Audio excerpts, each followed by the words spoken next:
And it was just smell of death. In a place where Stan McKinney's mother, Dorothy, was supposed to receive care. Instead, McKinney and his sister believe her time at Chicago's Mayfield Care Center in South Austin contributed to her death. It was gross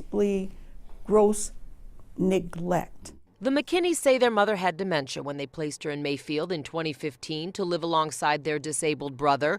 Red flags went up almost immediately. Human waste on the floors. I've gone when she was just on a mattress.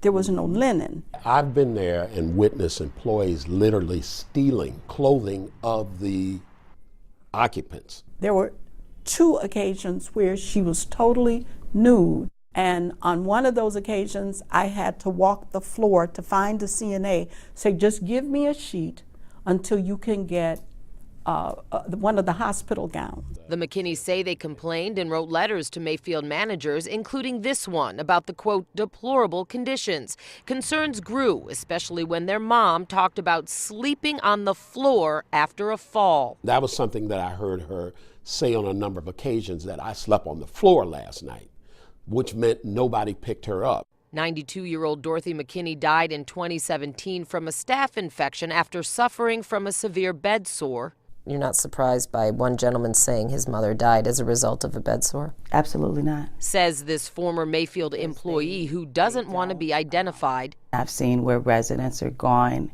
without being turned, are going without having baths, without having showers. A result, she says, of a severe staffing shortage. Sometimes the nurse has 40 residents or can have up to 70 residents, which the residents cannot get proper care. This ex-staffer and the McKinneys reached out to us after seeing our story about Quintina Bullock. The 41-year-old woman was recovering from a stroke at Mayfield when her family found her dead in bed in January. Her cause of death unknown. Mayfield staff moved Bullock's body directly to a funeral home without providing any answers to them or me.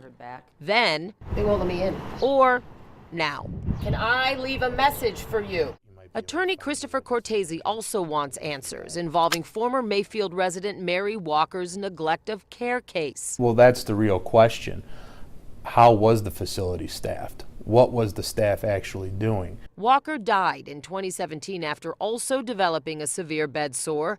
A year after filing the lawsuit, Cortese still can't get Walker's care charts. How do we know she was getting the care that she was supposed to? According to court filings, Mayfield's been sued nearly 50 times for everything from neglect to personal injury to medical malpractice, most cases ending in settlements. This ex-employee believes failure to keep updated charts helps hide care issues. They don't document most of the time. She submitted these complaints to the Illinois Department of Professional Regulations, who bounced her to the Illinois Department of Public Health.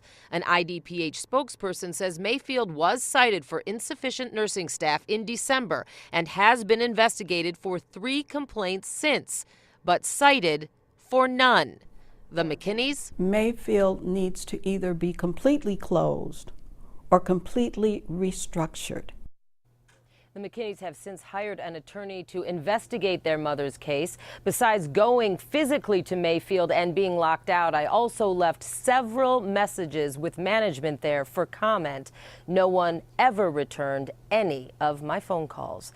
Live in the control room, Dana Kozlov, CBS 2 News. Erica.